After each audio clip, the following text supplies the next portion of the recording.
তো এটার নাম কি বলছি? Photo filter. এটাকে ফটো ফিল্টার বলে, ঠিক আছে? তো এদিকে আরেকটু আগে এখানে কিন্তু এটার ভিতরে যেটা আছে এটা মূলত এটা দেখান, হ্যাঁ এটা হচ্ছে এসপ্রেসো বোন, ঠিক আছে? এটা হচ্ছে এসপ্রেসো বোন, এটা টোটালি হচ্ছে গ্রাইন্ডার, ওকে? এটা হচ্ছে টোটালি হচ্ছে গ্রাইন্ডার। তাহলে এখানে আমাকে টাইম এক্সিস্টিং করা আছে, এমনকি কত গ্রাম পড়বো ওটা এক্সিস্টিং করা আছে, ঠিক আছে? মূলত এটা ক্যালিব্রেশন করা আছে। পরবর্তীতে ক্যালিব্রেশন কীভাবে করে এটা পরবর্তীতে আমি দেখাবো। তো আজকে ভাইয়া মূলত এসপ্রেসো সম্বন্ধে বোঝানোর জন্য বলতেছি। তো এসপ্রেসোটা আমি নিতেছি এখন যেটা করতেছে,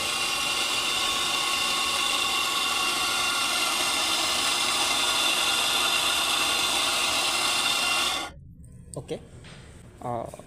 ডিস্ট্রিবিউটার কাজ কি?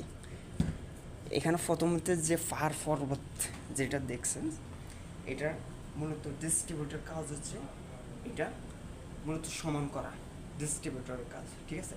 এবার আসো ট্যাম্প। এটাকে কি বলে? ট্যাম্প। এই ট্যাম্পটা হচ্ছে ডিস্ট্রিবিউটার কাজ হচ্ছে প্রথম, ট্যাম্প হচ্ছে সেকেন্ড স্টেপ। ট্যাম্পের কাজ হচ্ছে ভিতরের যে খালি যে জায়গাটা আছে, ভিতরের যে খালি জায়গাটা আছে, মূলত এই ফাঁকা জায়গাটা কি ব্রড করার, এবং কি ব্রড করার ভিতরে যে অক্সিজেন ধরে রাখছে এটা মূলত লেভেল হয়ে যাবো, এবং কি টাইট ফিটিং হয়ে যাবো এসপ্রেসোটা। মূলত ট্যাম্পের কাজ হচ্ছে এটা, ঠিক আছে? তো ট্যাম্পের আরেকটু আগে ট্যাম্পের কতটুকু ওয়েট দেওয়া লাগবে, শুধু আমি এভাবে ট্যাম্প করে দিলাম, ঠিক আছে? ট্যাম্প করারও তোমার একটা সিস্টেম আছে, ওকে? কেয়ারফুল। ট্যাম্প করারও সিস্টেম আছে। ট্যাম্প কতটুকু ওয়েটের মাধ্যমে করতে হবে ট্যাম্প? তোমার হাতের বাজে বা হাতের চাপে 10 থেকে 15 কিলোর মাধ্যমে তোমাকে ট্যাম্প করতে হবে, ঠিক আছে?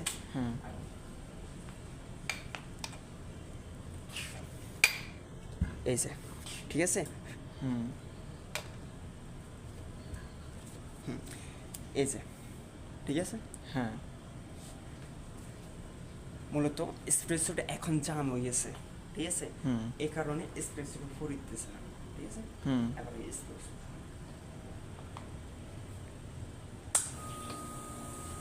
যখন এসপ্রেসো নিবা,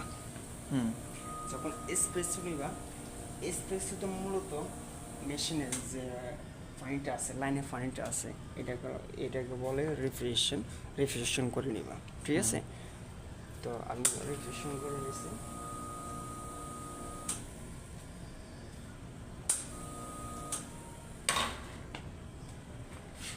ভালো করে জ্যাম করি।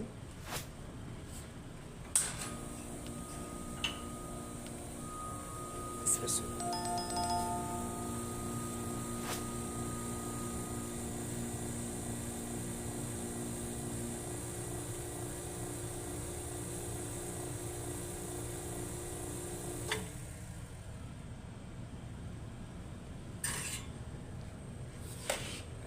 এই যা। তারপর এই যে এসপ্রেসোর কয়টা কালার আছে? এই যে বলছি ভাইয়া, কয়টা কালার আছে? তিনটা কালার আছে। দেখো ভালো করে দেখো কয়টা কালার আছে? তিনটা, ঠিক আছে? তাহলে পারফেক্টলি এসপ্রেসো বোঝার কয়টা কারণ? তিনটা। এসপ্রেসোর মাধ্যমে তিনটা যদি লুক যদি আসে তাহলে পারফেক্টলি এসপ্রেসোটা, ঠিক আছে? এটা হচ্ছে পারফেক্টলি এসপ্রেসো। আর পারফেক্টলি এসপ্রেসো, ওকে, তুমি এটা দেখছো বা গ্রামার দেখছো, তোমার সম্পূর্ণ ওকে আছে, ক্যালিব্রেশন টাইম এক্সিস্টিং ওকে আছে। ও এর পর্যায়ে দেখা যাইতেছি তোমার এসপ্রেসো অথবা বিটা চলে আসছে, বিটা বলতে তিতা, অথবা দেখা যাইতেছে ফানি চলে আসছে। তাহলে তুমি কীভাবে বুঝবা? তাহলে তোমার ক্যালিব্রেশনে সমস্যা আছে। তো ক্যালিব্রেশন আগে করছো বা সম্পূর্ণ ওকে, এক একটা এসপ্রেসো এক একটা কফির বিনস বা রোস্টিং সমানভাবে থাকে না।